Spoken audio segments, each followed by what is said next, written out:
Show.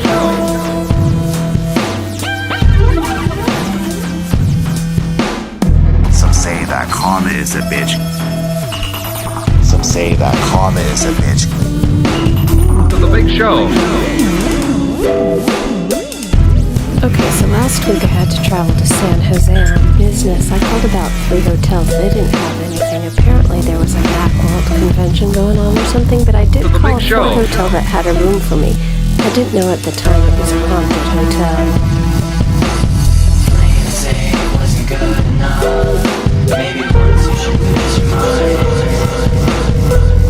I mean, I should have guessed it was a haunted hotel, because the minute I That's the walked problem. in, there was a huge portrait of this woman named Mary. She was the big matriarch show. of the family that owned the mansion that was the hotel before it was renovated and it turned into this haunted hotel. Now, Mary, she was a spiritualist. To the big show. She held seances in one of the parlors. I found myself in one of the parlors. There was a little To the big spinning show. wheel. A pretty little spinning wood mother of pearl overlay. It was a little bit out of tune, but I played it anyway. But the melody that That's the played, it wasn't my melody.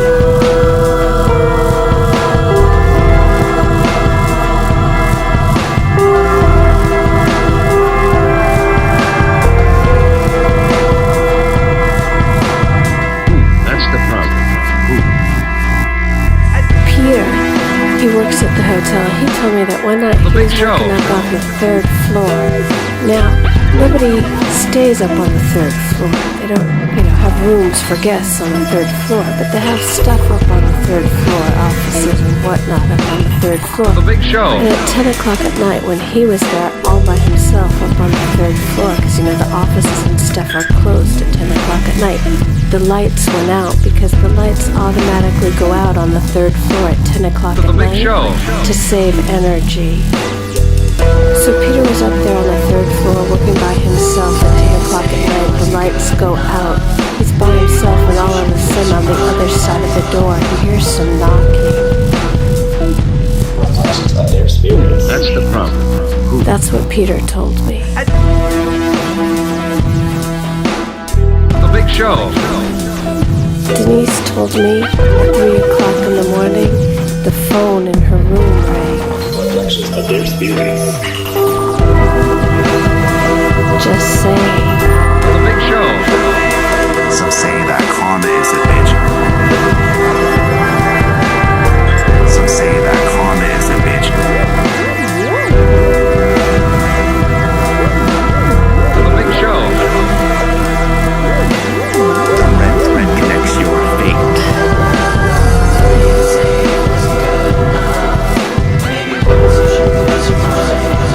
Karma has many visions, a day full of decisions. That's the problem.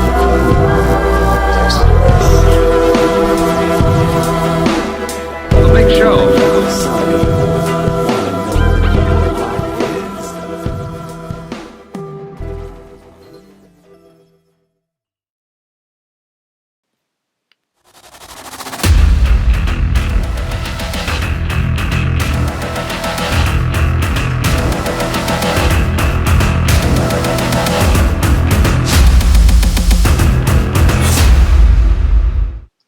Salut à toutes et à tous, bienvenue sur Peuple Olympien pour l'après-match de ce match gagné 3-2 contre Brest. Et oui, aujourd'hui c'est moi qui présente, mais ne vous inquiétez pas, Akian est bien là en tant que chroniqueur aujourd'hui. Il est accompagné de Tom comme souvent et de Jérémy aujourd'hui qui fête sa première titularisation, si on peut le dire, pour un après-match. Et d'ailleurs c'est à lui que je vais laisser la parole pour commencer, qu'il nous donne son sentiment à chaud de ce match contre Brest. Alors bonsoir à tous, le sentiment plutôt content on a enfin pu revoir du football et en plus de ça c'est une victoire. Alors c'est sûr que c'est une victoire un peu dans la douleur mais très importante pour débuter ce championnat. On a retrouvé un peu l'équipe de l'an dernier par moment et voilà, on retiendra surtout la victoire dans ce premier match. C'est ça, on retient que la victoire. Akian, dis-moi un peu ce que tu en penses de ce match aussi à chaud, là, ton sentiment. Bah, je vais pas bouder les 3 points, hein, ça c'est sûr, je vais pas les bouder. Mais par contre, il y a des choses qui m'ont déplu. J'ai pas aimé qu'on joue trop bas. Enfin, j'en parlerai tout à l'heure. Donc, mais ouais, à chaud, je suis pas rassuré sur la suite de la saison. En tout cas, des premiers matchs qui vont arriver. Pas du tout. Je pense qu'on n'est pas prêt parce que là, Ouais. c'était que Brest en face et on a vraiment trop subi pour moi. Après, on était peut-être enfin, émoussé un peu physiquement. Tom, voilà, donne-moi ton ressenti rapidement avant qu'on passe au jeu. Et pareil, je suis rassuré parce que franchement, surtout en deuxième mi-temps, je me suis dit, si on se prend un deuxième but, enfin, c'est obligé qu'on se prenne un deuxième but. Heureusement, on en a marqué un troisième avant qu'il marque le deuxième, donc ça nous a un peu rassuré, mais on a eu chaud jusqu'au bout. Et bon, parenthèse à côté, c'était quand même un très beau match de Ligue 1, mais pas un bon match de l'OM. Voilà, c'était un bon match de Ligue 1, mais pas un bon match de l'OM. Parfait. Bah voilà, donc maintenant, j'aimerais qu'on parle plus clairement du jeu de l'Olympique de Marseille, que moi j'ai trouvé en difficulté, surtout physiquement. En première mi-temps, il y a eu quelques beaux mouvements, il y a eu quelques moments intéressants, etc. Mais c'était quand même un peu compliqué. Akian, dis-moi un peu ce que tu en penses. Alors, moi, la première mi-temps, j'ai préféré la première à la seconde, justement, parce que je trouvais qu'on est, bon, on a quand même fait beaucoup plus de choses vers l'avant. En plus de ça, on a quand même clairement un penalty oublié, donc le score peut être totalement autre chose si l'arbitre fait son boulot, en tout cas le camion du VAR. Moi, voilà, ce que je veux bien séparer, c'est qu'il y a eu deux mi-temps. Il y en a eu une où on a joué pour essayer de prendre le score, etc. Et il y en a eu une autre où on a subi, donc en deuxième mi-temps, on a vraiment subi. Et ça me plaît pas. C'est pas les valeurs que j'aime à l'Olympique de Marseille. Pourtant, je sais que André Villas-Boas aime bien le faire. Il l'a déjà fait ça l'année dernière, mais moi je suis jamais content de ça parce que c'est dangereux. On flirte avec le danger, avec ça, et on l'a vu encore ce soir. Franchement, heureusement qu'ils ont été maladroits en deuxième mi-temps sur certaines actions, parce qu'on peut vraiment se retrouver avec une grosse désillusion ce soir. Vraiment. Ouais, moi je suis assez d'accord avec toi. Je suis assez d'accord avec toi. On a beaucoup subi, on a beaucoup subi, beaucoup subi. On a eu du mal à relancer vers l'avant. Mais encore une fois, bon, vous allez peut-être vous dire que je force un peu sur ça. Mais il y avait quand même cet aspect physique à prendre en compte. Et Brest, voilà, avait eu sa préparation, etc. Nous, c'est notre premier match depuis au moins 3 semaines. Tom, voilà, donne-nous un peu ton sentiment sur ça, sur le physique des joueurs, sur le physique des joueurs et sur le jeu de l'Olympique de Marseille, évidemment. Les deux sont reliés parce que déjà notre dernier match il date d'il y a 3 semaines, je crois, c'était contre Nîmes. La plupart, la moitié des joueurs qui étaient titularisés aujourd'hui, ils étaient en confinement parce qu'ils ont attrapé le coronavirus aussi. Donc bon, on a vu que la plupart n'étaient pas en forme, mais dans ces moments-là, le plus important, comme on dit, c'est les 3 points. La manière, on sait que dans les 2-3 premières journées, ça va être dégueulasse à voir ce qu'on va faire.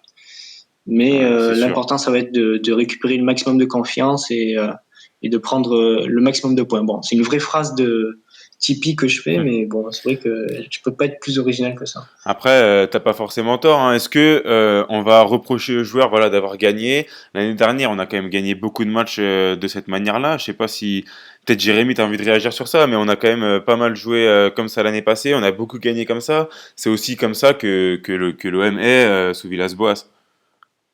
Ouais, j'ai aussi cette impression-là qu'on est vraiment dans la lignée de ce qu'on faisait l'an dernier. Maintenant, voilà, sur ce match, il y a eu clairement deux mi-temps.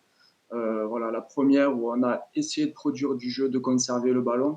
Et la deuxième où on était dans l'attente, vraiment on essayait d'être bien placé défensivement et de jouer les contre-attaques à fond. Maintenant, voilà, c'est un premier match, on parle du physique. Est-ce qu'on va jouer comme ça toute la saison? Je ne sais pas. Aujourd'hui, ça passe, mais c'est vrai qu'attention pour la suite. Ouais, c'est sûr qu'on attend mieux. Dans le jeu, on a eu quand même quelques beaux mouvements offensifs en première mi-temps, surtout. Même si on a quand même 2 buts sur coup de pied arrêté, voilà, on a quand même lutté pour obtenir ces buts. Mais on a quand même eu quelques beaux mouvements en première mi-temps. On a un but de Thauvin qui nous refait un peu sa spéciale. Bon, même si cette frappe est contrée, on a retrouvé un Florian Thauvin. Il y a quand même des points positifs à sortir dans le jeu, même si Brest était quand même une équipe en difficulté. Jérémy, peut-être que tu veux réagir. Ouais, tu parlais de l'animation offensive. C'est vrai que même en deuxième période, dans les 20 dernières minutes, il y a eu pas mal de permutes entre Ake, Thauvin et Germain quand il est rentré. Et c'était quand même assez intéressant de jouer sur la vitesse, comme ça, sur la fin du match. Alors moi, ça, je l'ai manqué pour la fin du match. Je suis d'accord avec ce que tu dis, Jérémy. Par contre, moi, ce qui m'a plu, c'est toute la première mi-temps. C'est le côté droit, Sakai avec Thauvin. On a retrouvé déjà le Sakai qui, justement, était à l'aise avec Thauvin. On voit que les automatismes sont là. Je l'ai marqué d'ailleurs sur Twitter pendant le match. Je pense que Sakai est orphelin dès que Thauvin n'est plus là parce que c'est plus le même visage. Et j'ai bien aimé les combinaisons, de retrouver les combinaisons tous les deux. Je dis pas que c'était un match flamboyant du japonais, mais en tout cas, c'était un match de guerrier ça faisait un petit moment que je l'avais pas vu faire ce match-là. Et au moins, je l'ai vu combiner un petit peu et même se porter vers l'avant. Donc ce côté droit m'a beaucoup plu, c'est vrai. Franchement, ouais. Non, moi franchement, dans le jeu, on a été médiocre et pour moi Sakai, je veux pas le critiquer parce qu'en plus je l'aime bien Hiroki Sakai, mais franchement il m'a pas impressionné. Il a pas fait un match extraordinaire. Il m'a même un peu déçu par moment, quoi. Bon, défensivement, il a été plus ou moins solide, mais il a eu quand même quelques manques, je trouve. Ouais, En première mi-temps, sincèrement, il a été solide sur pas mal de réceptions, enfin d'interceptions.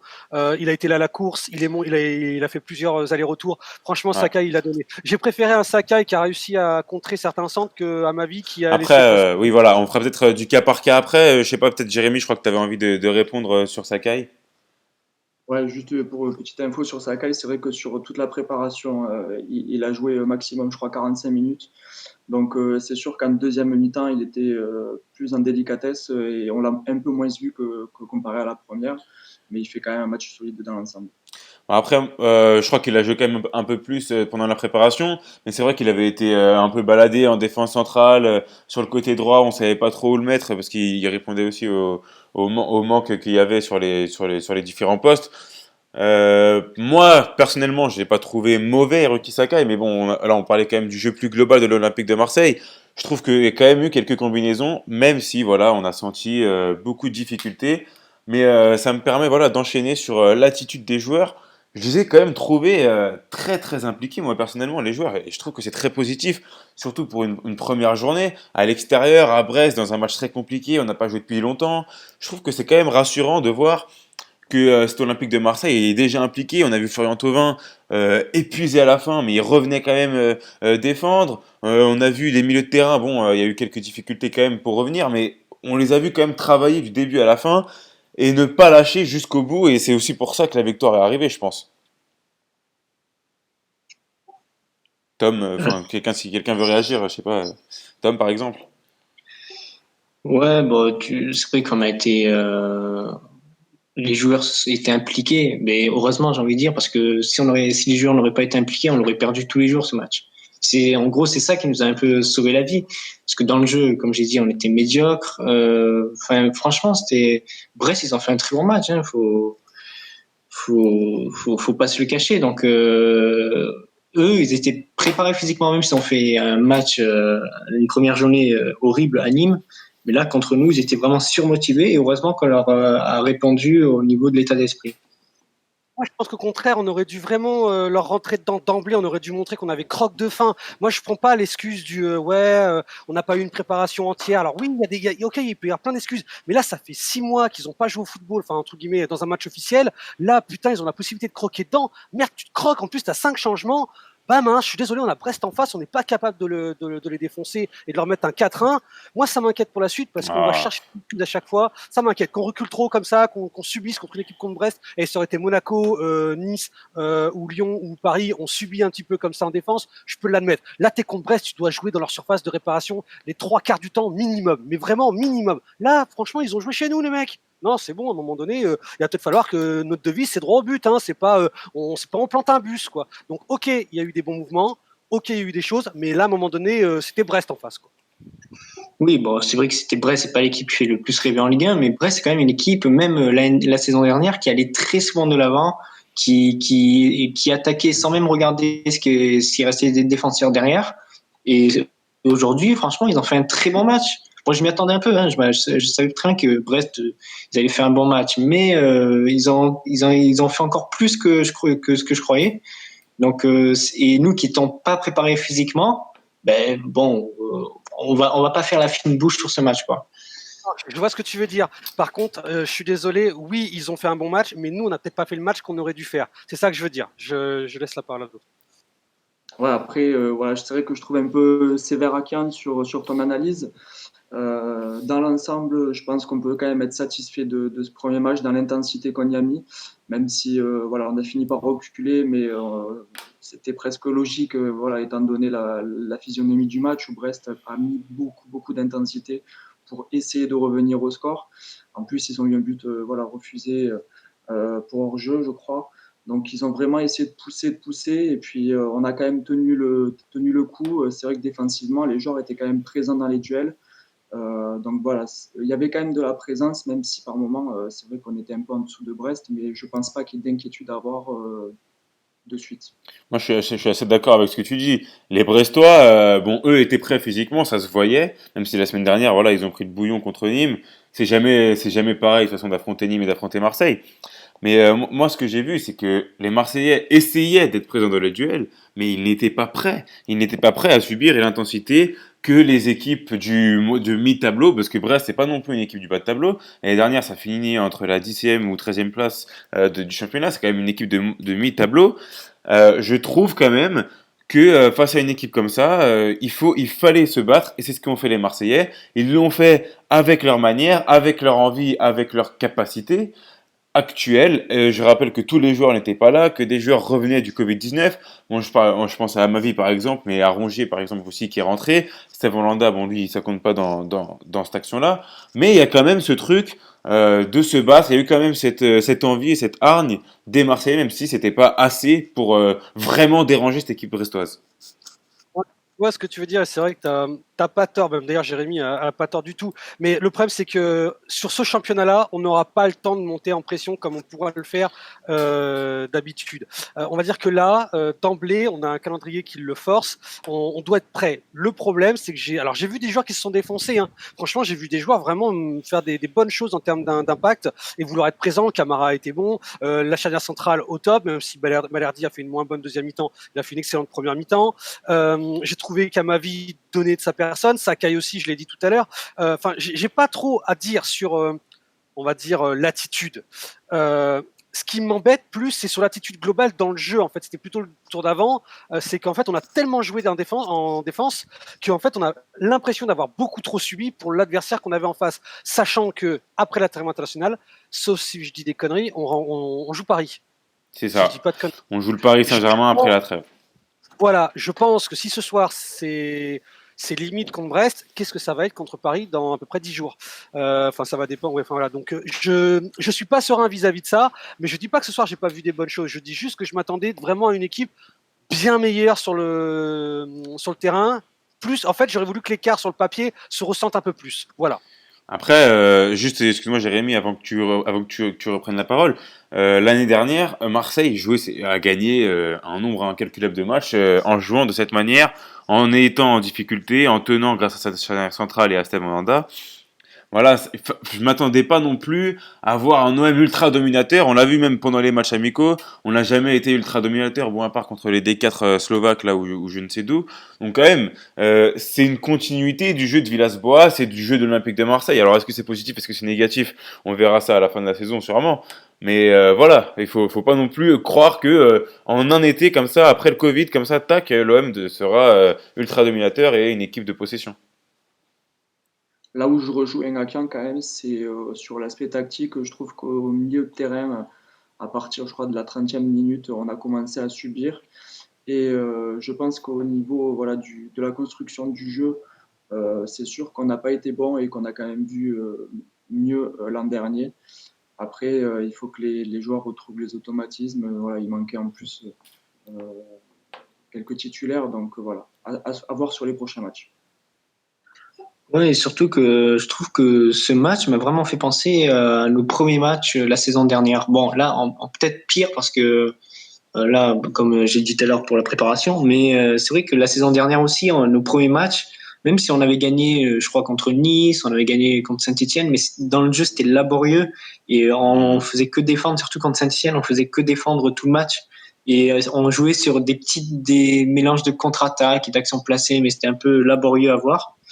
Et bon, ben, on arrivait quand même à prendre les 3 points. On avait fait, malgré nos 2 matchs ratés la saison dernière, après on a fait de bons résultats.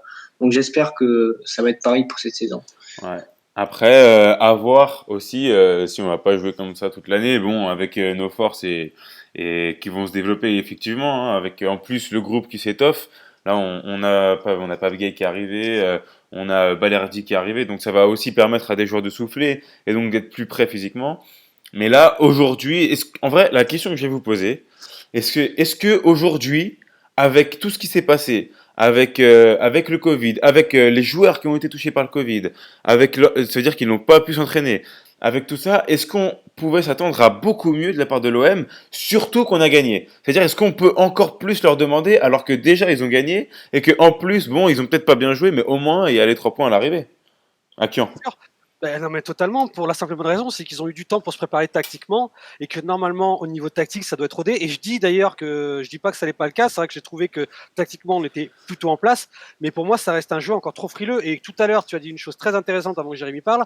Tu as dit que oui, l'année dernière, l'équipe avait gagné beaucoup de matchs comme ça. Oui, mais j'ai jamais dit que ça me plaisait.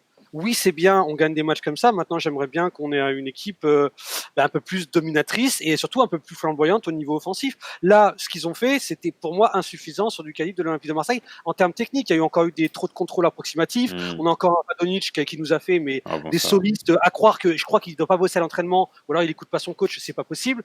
Voilà, il y a encore des problèmes qui sont récurrents et qui Strootman, je l'ai pas vu forcément. Enfin, je l'ai vu ralentir le jeu comme d'habitude. Enfin, je l'ai pas vu accélérer à un moment donné Hmm. vraiment et rendre le jeu plus fluide. Enfin, voilà, j'ai trouvé qu'on repart sur quelques carences qu'on a déjà connues l'année dernière. Si sur ce match-là, on arrive à faire quelques différences supplémentaires, c'est sur le côté droit, c'est grâce à Thauvin. Et sincèrement, ce soir, sans Thauvin, on se retrouve sur les matchs de la semaine d'avant, quoi. Ouais, en fait, est-ce que c'est pas plus que collectif en fait? Le collectif finalement est bien huilé, mais est gâché par des individualités plutôt allez, moyennes, pour pas dire médiocres. C'est un peu ça en fait finalement. C'est un collectif bien huilé, mais avec des individualités assez moyennes, assez voilà, avec des coups d'éclat. Comme Strootman, des fois, il peut nous sortir une bonne passe incroyable, mais c'est à peu près tout. Et pareil pour Radonjic, c'est un peu ça finalement, Jérémy, non? Ouais, moi je suis d'accord de toute façon avec la préparation du match. Bon, on l'a redit, le Covid, les joueurs absents, je pense qu'on ne pouvait pas faire mieux. Et de toute façon, on s'en remet toujours à des individualités. Je pense que c'est clair. Aujourd'hui, c'est Thauvin. D'habitude, c'est Payet. Voilà, après, à chaque match, on a l'impression qu'il y a un ou deux joueurs qui sortent du lot et qui permettent de faire gagner voilà, le match. Maintenant, il faut se satisfaire de ça, même si voilà, il y a des prestations individuelles qui ont été indignes ce soir, je pense, d'un match de Ligue 1. Ouais, ça, on est tous d'accord. Mais justement, ça me permet de faire une très bonne transition sur les tops et les flops du match. On va commencer par les tops. Je vous ai demandé de m'en préparer deux, mais moi, j'en ai choisi trois aujourd'hui parce que j'ai pas réussi à départager. C'est Balerdi en premier parce que un premier match de Ligue 1, c'est quand même enfin, du haut niveau ce qu'il nous a fait. Techniquement, tactiquement et physiquement, j'ai trouvé, et même dans les duels, j'ai trouvé très intéressant. Bon, le deuxième, ça va pas vous surprendre. Enfin, les deux prochains ne vont pas vous surprendre. C'est Tchalé Sassar et Florian Thauvin, et vous allez sûrement le dire vous aussi. Bah, Tom, vas-y, donne-moi tes tops. Bon, alors si on commence sur les tops, bon, j'en ai mis quatre initialement. Thierry Tattian, bon, j'aurais pu le mettre, mais bon, c'est vrai qu'il a marqué, mais c'est vrai que les deux balles de Thauvin sont tellement extraordinaires qu'il avait à peine à toucher le ballon. Ouais. Bon, après, je suis peut-être sévère, hein. Ouais, t'es un peu sévère là. Ouais, défensivement, bon, ça va, j'ai vu mieux de sa part. Après, bon, en top, j'ai mis Mandanda, Balerdi, Ah oui? Sanson, Thauvin. Bon, J'ai- Mandanda, il a fait une petite bourde à la fin, mais bon, il a quand même été rassurant. Il a beaucoup rassuré ses défenseurs. Bon, Ouais. Balerdi, très bon match, très bonne première mi-temps. Après, il a un peu régressé, mais dans l'ensemble, ça reste quand même bon. Et j'ai mis Morgan Sanson parce que de nos trois milieux de terrain, je pense que c'est celui qui a le plus tenu au niveau physique et au Ouais. niveau technique aussi. Camara, il était un peu irrégulier dans ce match, je trouve. Ouais. Akian, tes tops? Alors, moi, sur mes tops, je vais être beaucoup plus court que Tom. En première mi-temps, c'était Saka et Thauvin parce que j'ai trouvé que le côté droit était vraiment bon. Par contre, sur la deuxième mi-temps, c'était plus Thauvin et Keita, effectivement. Et sur l'ensemble du match, je vais rester sur Thauvin et Keita. Ok. Et pour finir, Jérémy, donne-nous tes tops. Ouais, ben, sans surprise, Florian Thauvin, hein, premier match voilà, cette saison, un but, deux passes décisives. Je pense qu'il n'y a rien à dire. Et après, j'ai envie de parler de Morgan Sanson qui voilà, délivre une passe décisive. qui a été présent voilà, pendant 80 minutes et voilà, qui a été très intéressant comme à son habitude.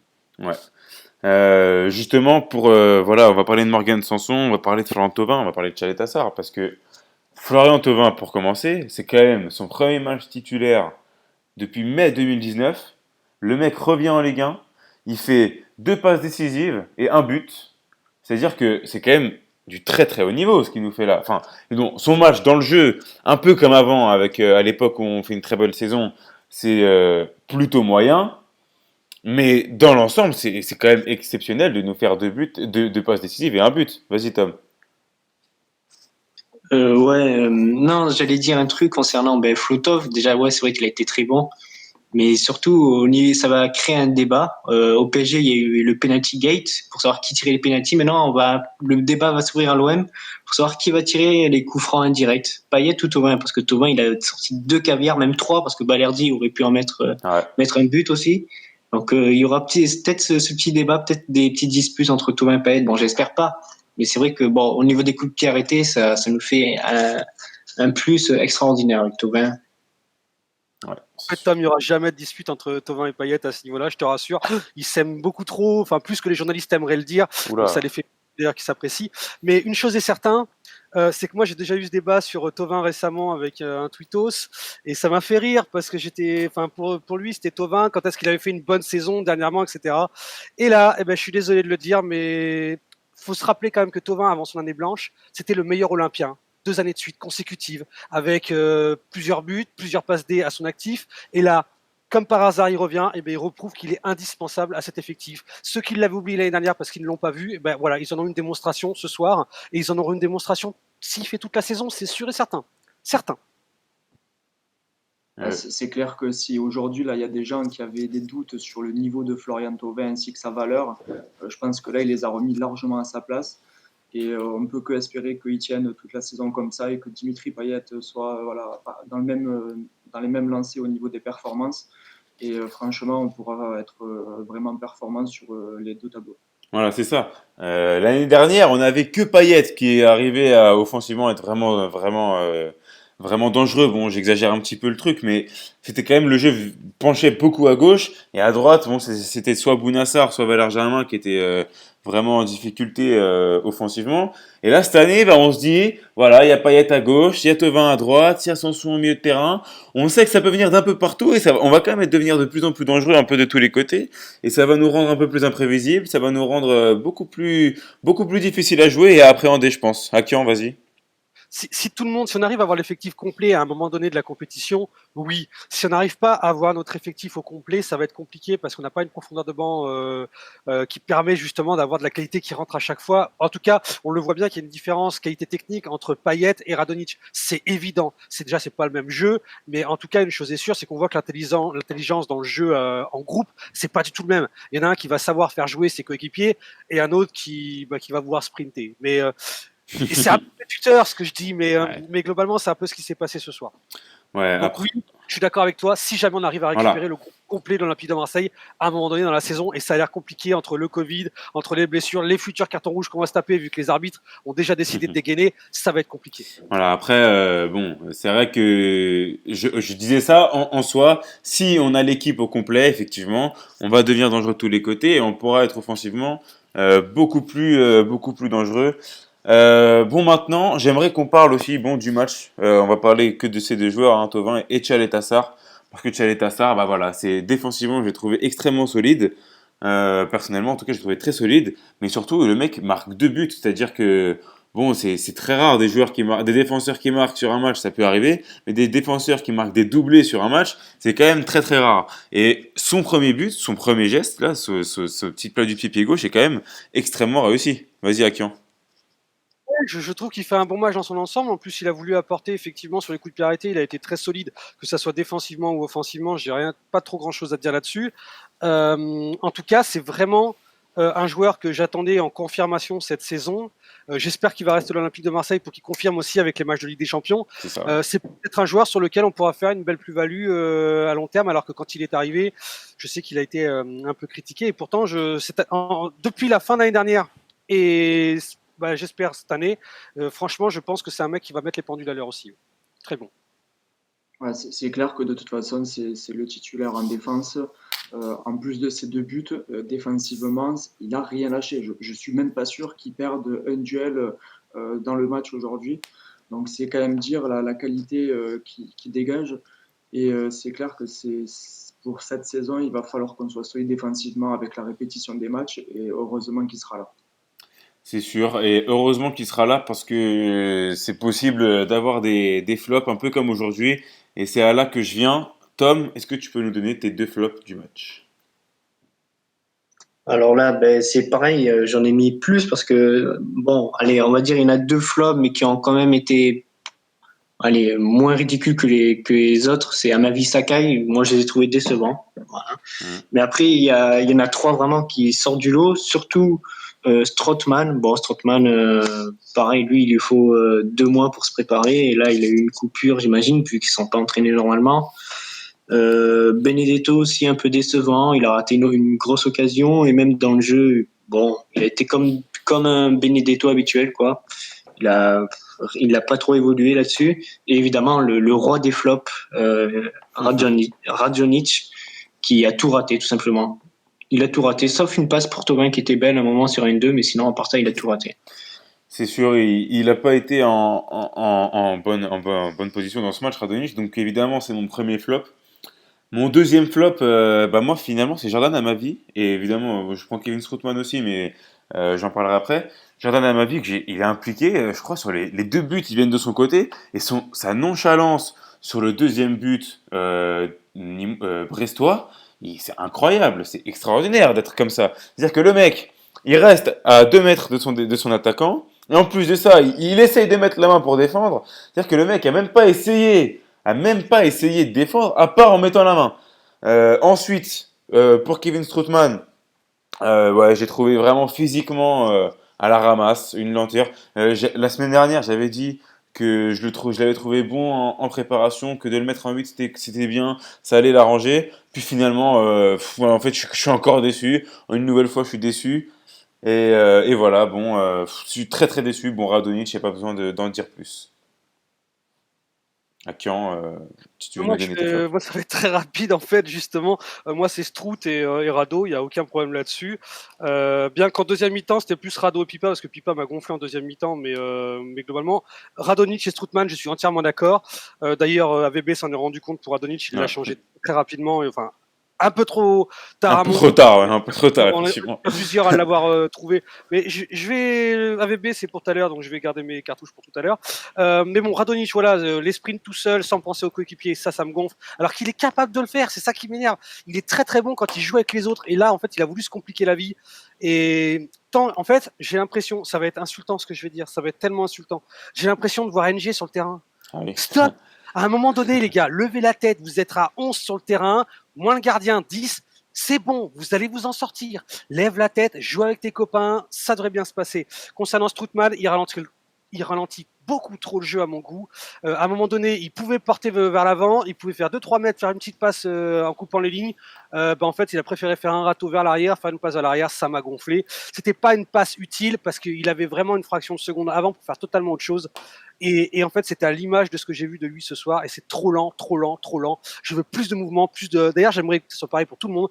Une touche de balle, du mouvement, du pressing quand c'est nécessaire, pas tout le temps. Et voilà. Et juste ça. Enfin, respecter le football. Si jamais tous les joueurs arrivent à faire ça, je serais heureux. Là, en tout cas, concernant Rado et Strootman, c'était absolument pas ça. C'est vrai que je suis assez d'accord avec toi, hein. Juste Jérémy, avant que tu nous donnes tes flops, c'est vrai que dans l'ensemble, les joueurs mettaient beaucoup de temps à se faire la passe, il n'y avait pas trop de rythme, même dans les passes. Parce que les passes, autant qu'il n'y ait pas de rythme physiquement, etc., je peux le comprendre, mais c'est vrai que dans les passes, j'aurais aimé les voir voilà, un peu plus envieux, aller plus vite vers l'avant, etc.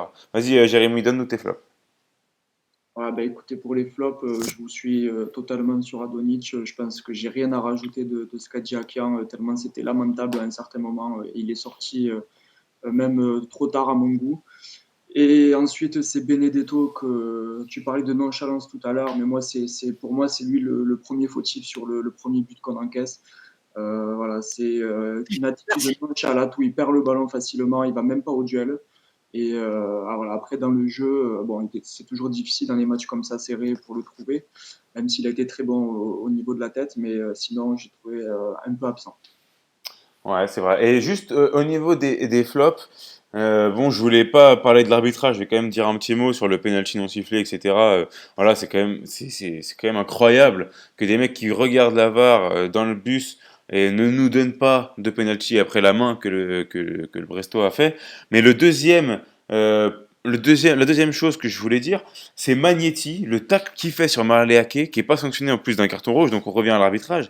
Mais je veux dire, ce tacle est un assassinat. Et ensuite, il ose dire qu'il n'y a pas faute. C'est quand même moi, ce tacle-là m'a incroyablement scandalisé. Allez-y, répondez dans la fureur que vous voulez. Je vais enchaîner parce que voilà, il y a bataille avec Tom, mais non, non Tom, je suis désolé parce que franchement, sincèrement, Sanson, il l'a dribblé. Il fait le crochet, il lui fait justement le bon crochet pour se mettre sur son pied gauche. L'autre le touche de la main. Je suis désolé, mais non, c'est penalty tous les jours. Il peut pas y avoir à négocier. Il y aurait eu main vraiment collée contre le corps, avec impossibilité à Sanson derrière de récupérer le ballon. Je suis d'accord, tu siffles pas penalty. Je veux pas être chauvin, mais là, en fait, le geste de Sanson fait qu'il a passé son C'est joueur. ça, Et quand exactement. derrière le joueur, il est lancé, donc c'est fini pour lui. C'est Il est à exactement la ça. rue. Je comprends pas que la VAR ne soit pas capable de siffler penalty là-dessus. Qu'est-ce qu'ils font dans le camion? Mais les mecs, Mais si j'avais pas non, au-delà du camion, c'est comment les arbitres sur le terrain ne peuvent pas siffler penalty. C'est aussi ça moi, je qu'il peux faut voir. accepter. Ça va très vite. Je peux accepter qu'un arbitre soit Ils sont dépassé. quand même 5 les arbitres sur le terrain, c'est-à-dire. Non, non, mais le seul problème, c'est vraiment la VAR. Mais qu'est-ce qu'elle fait? C'est Le VAR, impossible de le ne pas VAR, siffler ça. le C'est VAR. Je suis d'accord avec toi. Non, non, mais c'est impossible de pas voir. À la limite, l'arbitre, bon, il est dans la course, il peut être masqué, tout ça, l'arbitre, à la limite. Mais dans la VAR, en plus, ils ont mis 3 minutes à regarder les images. Et 3 minutes pour dire quoi? Qu'il y a corner. Et c'est un scandale. Et en plus, C'est là, c'est là. à la limite, il aurait touché à la limite, le ballon aurait touché le genou et après la main.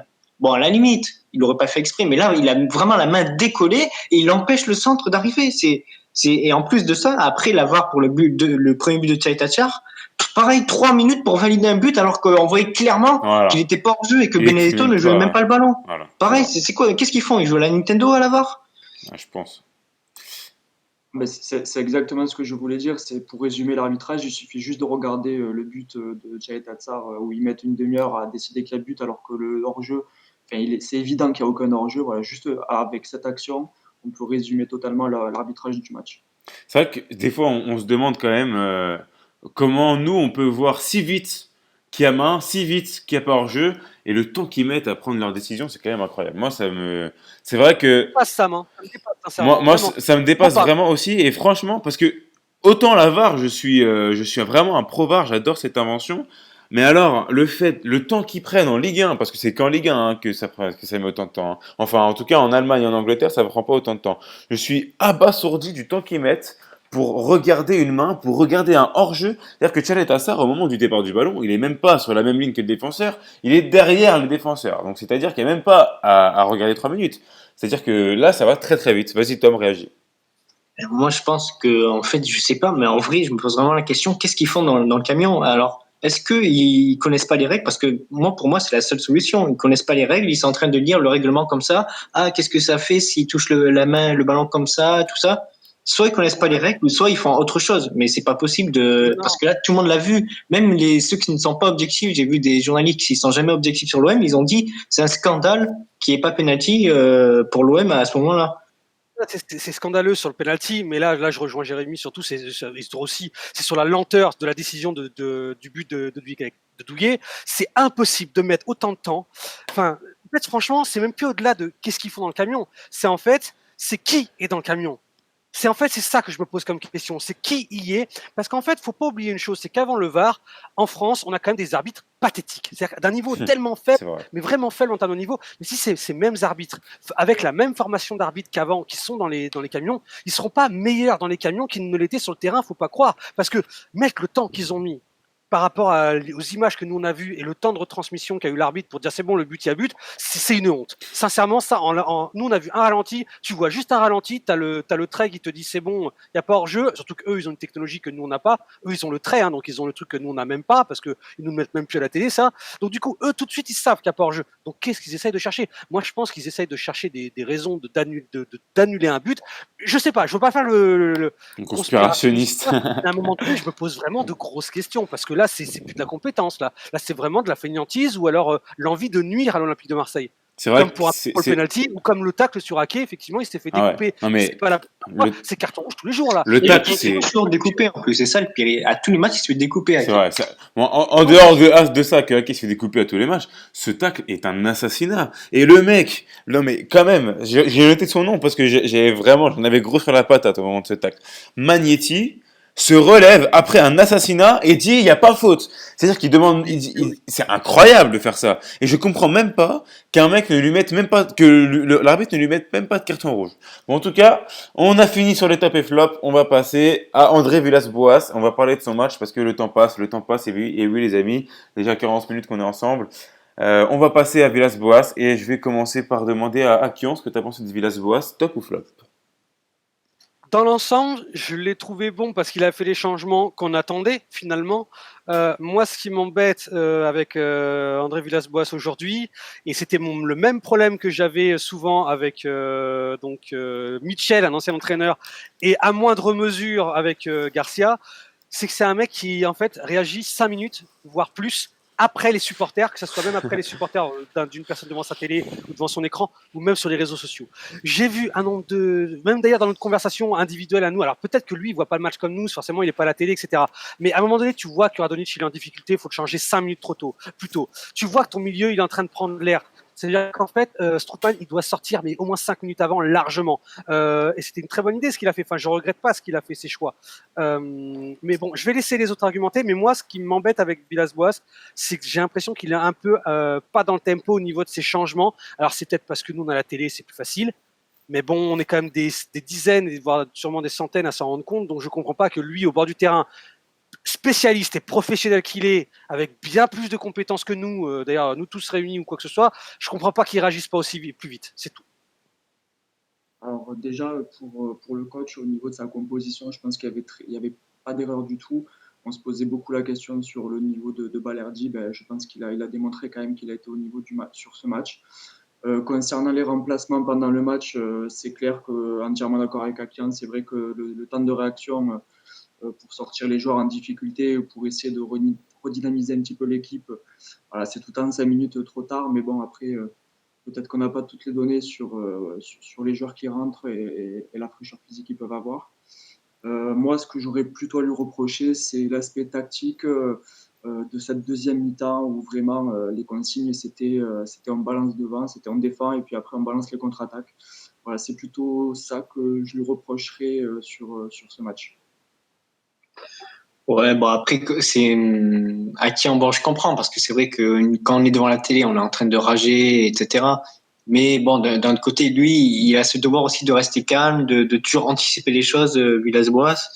Et bon, ben tu peux pas faire un changement comme ça du tac au tac. Il faut aussi que ceux qui rentrent soient bien échauffés parfaitement, qu'ils comprennent bien les consignes tactiques du coach, etc. Bon après, il aurait peut-être pu le faire entrer à la mi-temps. C'est peut-être ça que tu veux dire, Akian, de sortir Radonjic à la mi-temps parce que même il a fait une première mi-temps dégueulasse aussi. Donc Non, pas forcément, c'est vraiment en fait d'avoir toujours ces 5 minutes-là en décalage avec les supporters qui, eux, voient des choses totalement logiques, notamment comme le fait que Radonjic était à la rue, que son milieu à un moment donné il prenait l'eau, et Strootman en était une grosse cause, et donc d'avoir fait rentrer Rongier pour moi était intelligent. Mais en fait, j'étais pas le seul, et en fait, je me dis pas que c'est moi qui ai cherché un plus ou quoi là-dessus, c'est que j'ai vu pas mal de commentaires, j'en ai même pas parlé, j'ai vu les commentaires sur Twitter, et je les ai vus aussi dans nos conversations entre nous, Tom, donc même entre nous, sur notre conversation en privé, tu sais, pour Peuple Olympien, j'ai vu que, ben, c'est quand qu'il va sortir Rongier? Ah, ça y est, qu'il va sortir Strootman pour faire rentrer Rongier. Ah, ça y est, et c'était 5 minutes après. Donc en fait, il y avait vraiment ce décalage entre ce que disait le supporter 5 minutes avant et lui qui va le faire 5 minutes après. Et 5 minutes dans un match, c'est beaucoup. Quand ton équipe prend l'eau pendant 5 minutes, crois-moi bien, c'est énorme 5 minutes. Donc c'est pour ça que je suis bon. Et puis même pour un joueur qui rentre, 5 minutes, c'est beaucoup. Un mec qui rentre à la 85e, il va pas faire le même rendement qu'un mec qui va rentrer à la 80e, enfin à la 70e, excuse-moi, parce qu'en 20 minutes, il aura plus de temps de jouer, voire 20-25 minutes, plutôt qu'un mec qui va rentrer en 5 minutes, il a à peine le temps de s'échauffer, donc il sera pas tout de suite rentable. Je pense que des fois, faut pas avoir peur de faire rentrer des joueurs à la 55e, 60 minutes, parce que c'est là où ils vont avoir une demi-heure, 35 minutes de jeu derrière, quasiment une mi-temps, et c'est pas gênant. En fait, ils vont se défoncer et donc ils auront le temps de jeu. Et moi, je suis pas parti. Que tu gardes un changement en sécurité pour la fin de match, je l'entends. Par contre, que tu sois trop frileux pour faire tes changements quand tu sens qu'il faut les faire, ça m'embête. Je suis assez d'accord avec ce que tu dis, mais en même temps, L'avantage de Radonjic, c'est que bon, si on faut lui en trouver un, c'est que par ses accélérations, etc., même s'il fonce en 6 mètres régulièrement, il fatigue les défenseurs. Et donc, faire rentrer Ake à la 45e, bah, les défenseurs, ils sont toujours prêts. Et c'est ça aussi, là aussi, pour ça, je pense que Radonjic, il est bon quand il rentre. C'est-à-dire que celui qui était à sa place avant, bah, il a fatigué les défenseurs. Et donc, quand il rentre, lui, avec sa pointe de vitesse, eh ben, il peut les prendre de vitesse et justement les déranger. Et je pense que c'est pour ça qu'il est bon quand il rentre et que quand il est titulaire, eh ben, physiquement, bah, il n'est pas forcément plus près que le latéral qui est face à lui. Je pense qu'il y a un peu de ça aussi.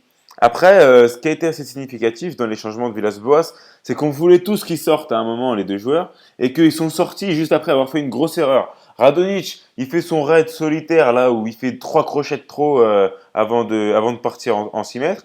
Et Strootman, lui, c'est juste avant de pas, juste après avoir pas attaqué le ballon sur une passe de Balerdi, il me semble, qui nous coûte quasiment une grosse occasion.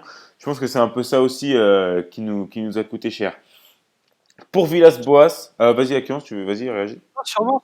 Enfin, je vois ce que tu veux dire. Maintenant, bah, je pense que Radon il était déjà pas bon avant. Je pense que on sent que Strootman, il y a un trou d'air au milieu et bon, je pense que c'est pas Sanson que j'aurais bougé en premier dans tous les cas. Pareil. C'était vraiment plutôt Strootman. Donc pour moi, vraiment les changements étaient logiques et j'étais pas le seul, loin de là. Je te dis, je les ai lus plein de fois sur Twitter, voilà. Et c'est comme par hasard les changements qu'il a fait. Donc ça veut dire que déjà un, les supporters avaient bien vu, et de deux que lui il le savait aussi, mais qu'il a peut-être un peu tardé et que alors oui, le temps que le joueur s'échauffe ou quoi, il y a peut-être de ça. Mais bon, globalement, j'aurais préféré qu'il le fasse un tout petit peu plus tôt. Mais bon, il a fait un bon coaching ce soir. On gagne. De toute façon, c'est le plus important. C'est ça Voilà. qu'il faut retenir aussi, quoi. C'est ça. Pour Villas-Boas, j'aimerais qu'on parle de quelque chose qui est dans l'air en ce moment et qui va très sûrement être officiel demain. C'est l'arrivée de la doublure de Jordan Amavi. C'est Nagatomo, pour pas écorcher son nom de famille. On a enfin le latéral gauche que Villas-Boas voulait. Il en parlait en conférence de presse. C'est peut-être pour ça aussi qu'il a dit que Rokia n'aurait pas sa chance. Qu'est-ce que vous en pensez, Tom? Qu'est-ce que tu en penses? Bon, ben déjà, en plus, Villas-Boas vient de le confirmer à l'instant que Nagatomo va normalement signer si la visite médicale de demain se passe bien. Très bien. Il a aussi annoncé une bonne nouvelle aussi que Amavi est en discussion pour son contrat. Bon, la parenthèse est faite. Nagatomo, bon, on va dire, ce qui nous dérange le plus, c'est son âge. Et bon, après, je vous cache pas, j'ai pas vu ses matchs avec Galatasaray l'an dernier et bien avant. Ça a été un bon joueur, un très bon latéral gauche quand il était à l'Inter, sans être non plus faire partie du top 10 européen. Mais voilà, on verra. Et de toute façon, il y en a beaucoup qui critiquent, mais déjà d'une, faut critiquer une fois qu'il aura fait assez de matchs avec l'OM. Et de deux, faut pas non plus juger qu'à son âge, parce que bon, ça veut rien dire. Hein. C'est sûr que ça veut rien dire. Et surtout, là où je trouve que c'est une bonne recrue, c'est qu'on a déjà recruté deux jeunes joueurs. Et en plus de ça, on a un effectif plutôt jeune dans l'ensemble. Donc c'est quand même un joueur qui a de l'expérience, qui a joué régulièrement au niveau avec les Coupes d'Europe, la Ligue des Champions et la Ligue Europa. Il arrive gratuitement, il a un contrat d'1 an, il va pouvoir accompagner Hiroki Saka et Bounassar et Jordan Amavi dans l'espoir d'une progression. Il s'est centré, c'est peut-être celui qui sera le mieux centré parmi nos latéraux. On prend pas de risque. Sincèrement, moi je trouve que c'est une belle recrue, pour pas dire une super recrue, pour pas exagérer non plus. Pour moi, je pense que c'est la recrue qu'il fallait pour cette année avec les conditions qu'on a, c'est-à-dire ne pas payer les joueurs. Vas-y Jérémy, pardon. Ouais, totalement, t'as entièrement raison. C'est-à-dire que c'est un joueur qui va forcément nous apporter de par son expérience pendant 1 an et qui va aider les jeunes joueurs qui sont autour de lui. Ce qui est critiquable, c'est qu'a priori la direction voulait recruter que des jeunes joueurs. Donc voilà, c'est qu'ils ont aussi décidé de rajouter un peu d'expérience pour justement encadrer les jeunes joueurs de l'effectif. En plus de ça, voilà, c'est un japonais comme Sakai, donc il n'y a pas de souci au niveau de l'intégration. Voilà, je suis sûr qu'il sera, s'il faut, même meilleur qu'Amavi sur certains matchs. Et il y a Valou, voilà, qui confirme un peu ce qu'on dit dans les commentaires, qui dit que c'est de l'expérience avant tout. Je vois surtout sa perso. Je suis assez d'accord. Voilà, ça rejoint à peu près ce que je disais. Et il va surtout, voilà, apporter sa connaissance du football et sa qualité de centre. Vas-y, Action, si tu voulais réagir. Amavi va sur ses 27 ans l'année prochaine au mois de mars, donc je me dis qu'à l'âge qu'arrive notre recrue, c'est absolument pas gênant. Donc du coup, moi, ça me dérange pas qu'on amène un peu d'expérience. Au contraire, ça peut peut-être même faire évoluer encore Amavi sur certains aspects. Même si bon là pour moi Amavi il rentre dans la fleur de l'âge, donc là il va falloir qu'il soit excellent dans les 2 prochaines années qui arrivent. Donc s'il prolonge son contrat, Tom, moi j'en suis content. Et c'est bien de prendre un joueur à moindre coût, voire pas beaucoup de coûts, parce qu'on a peut-être encore 1 ou 2 postes qu'on pourrait combler avec ce mercato, ça pourrait être sympa, notamment le poste d'attaquant. Mais moi, je pense que ça peut être pas mal. Alors, je vais pas juger, hein, voilà, je jugerai quand le mec aura joué, effectivement, avec le schéma tactique d'André Villas-Boas, etc. Parce que d'un coach à un autre, un joueur peut être brillant, pas brillant, etc. Ça dépend. Donc, je vais pas m'enflammer, en tout cas, et je vais ni critiquer. Je jugerai sur pièce. Mais s'il a l'état d'esprit d'un Sakai, déjà moi ça m'ira, sincèrement, parce que j'aime ce joueur pour l'état d'esprit qu'il a, toujours droit dans ses bottes et puis bon, c'est un guerrier. Si c'est la même chose, moi ça me va. Donc à voir, on verra. Mais pour moi c'est un bon plan qu'on ait au moins une doublure, parce que le jour où Amavi il est blessé ou suspendu, eh ben au moins on a une doublure, on n'a pas un Sakai qu'on décale à gauche ou encore un truc qu'on bricole avec 2-3 tournevis, une clé à molette et puis voilà. Donc, non, ça me va. C'est sûr que on en aura besoin et surtout pour les matchs qui arrivent parce que enfin pas la semaine prochaine mais lors de la troisième journée qui sera notre deuxième match de championnat, on affrontera le Paris Saint-Germain au Parc des Princes. Qu'est-ce qu'on peut espérer de ce match? Est-ce que on y va la fleur au fusil avec l'envie voilà de se battre, de gagner, de vraiment arracher une victoire avec la rage? Ou alors on y va peut-être avec l'envie voilà d'avoir le point du nul, d'obtenir ce match nul qui pourrait voilà nous laisser invaincus au moins 2 journées. Voilà, qu'est-ce que vous en pensez? Jérémy, qu'est-ce que tu en penses? Ouais, c'est plutôt difficile parce que même si on y va dans l'état d'esprit, voilà, d'essayer de faire un résultat, pour moi, c'est surtout comment le PSG en face, quoi. C'est comment eux vont aborder le match. Voilà, ils sortent d'une finale de Ligue des Champions. Est-ce qu'ils vont jouer relâché et on aurait peut-être une chance de faire un résultat? C'est vrai qu'en plus ils auront le match de l'équipe de France pour Kimpembe, Mbappé et le match de Lens 2 jours après. Donc c'est vrai qu'il y a aussi ça à prendre en compte de voir comment ils seront 4 jours après ça pour le match contre Marseille. Je te laisse continuer. Voilà, ben, c'est ça. C'est-à-dire que pour moi, c'est plus le résultat dépendra de ce qu'ils vont mettre eux dans le match. Voilà, après, nous, je pense qu'on a des certitudes, mais on sait aussi qu'on peut être en délicatesse défensivement, surtout quand tu as en face Neymar et Mbappé. Donc voilà, ça va pas être vraiment être facile du tout. C'est sûr que ce sera pas facile et peut-être Action, tu as quelque chose à rajouter sur ce match qui arrive là, sur ce Moi, classico. je vais être beaucoup plus sévère que vous. On va prendre la pilule du siècle. Moi, j'annonce qu'on va prendre une branlée comme jamais. Enfin, si on en a pris déjà, mais on va la prendre, ça c'est sûr. En tout cas, si c'est l'Olympique de Marseille que j'ai vu ce soir, on en prend 3 minimum. Voilà. Ouais, minimum. Et ça, c'est. Mais oui, mais bien sûr que c'est minimum. Attends, on va jouer Paris, qui ont un effectif de malade. Nous, on joue contre Brest. Déjà, on joue en défense. Ça va, quoi, sans déconner. Donc non, bah oui, on va prendre une pilule, bien entendu. Après, juste, c'est même si on prend une pilule contre Paris, on l'a déjà pris l'an dernier, on a perdu 4-0. Je veux dire, ça ne nous a pas empêché de terminer à la deuxième place. C'est pas, je pense pas que ce soit ce match qui conditionne le reste de la saison. Donc même si on prend une pilule, ce qui est fort probable, voilà, je pense que c'est pas grave. Ouais, bon après, il faudra aussi voir comment sera le PSG en fait, parce que le PSG, ils ont bon, apparemment joué une semaine après leur finale de Ligue des Champions perdue, c'est déjà pas, enfin, ça leur convenait pas, donc là ils sont partis en vacances, ils vont jouer 2 jours après la trêve internationale, ils vont jouer contre Lens 2-3 jours avant nous, donc après je pense pas qu'ils seront à leur meilleur niveau, je pense pas qu'ils vont jouer à fond, surtout qu'au Parc des Princes il y aura pas grand monde. Et aussi, bon, nous, je pense qu'on va être encore 10 fois plus concentrés. Physiquement, on sera sûrement bien plus prêt. Et faut voir aussi, parce que je pense que le PSG, sincèrement, aura le même état d'esprit que le Bayern quand ils ont joué contre nous. Et finalement, contre le Bayern, on a été plutôt bon, enfin bon défensivement, juste, hein, mais et le Bayern, bon, ils en ont mis qu'un. Tu vois. Donc, faut voir comment ça va être contre le PSG, mais faut pas non plus annoncer, parce qu'à chaque fois quand on joue contre le PSG, on annonce toujours une raclée pour l'OM, mais bon, on va pas se prendre une raclée à chaque match non plus. Hein. Attends, Tom, tu viens bien de dire que. Attends, je suis pas sûr de moi là. Tu viens bien de dire que le PSG va jouer contre nous comme le Bayern a joué contre nous. Tu rigoles là. Au niveau de l'état d'esprit, tu sais pas. Il y aura pas de supporters. Oui, Et ils jouent. Attends, Tom, Ils ont encore leur finale en tête. Ils vont peut-être vouloir tacler Payet parce que peut-être il a mis un mauvais tweet, mais on sait pas. ça va être un match enfin, on a fait un match amical. Il y a eu je ne sais combien de changements en deuxième mi-temps dès la 60e contre le Bayern. C'était tout sauf un match. Il y a eu vraiment 60 minutes de match. Après, c'était plus un match. Les mecs, comme tu dis, étaient en préparation pour la Ligue des Champions. Là, le Paris, éventuellement. Donc, tu es en train de dire que Paris contre nous vont se mettre en préparation pour leur championnat? Non, ils vont arriver contre Paris. Vu en plus les trucs, il y a les affaires qu'il y a dans les réseaux sociaux, etc.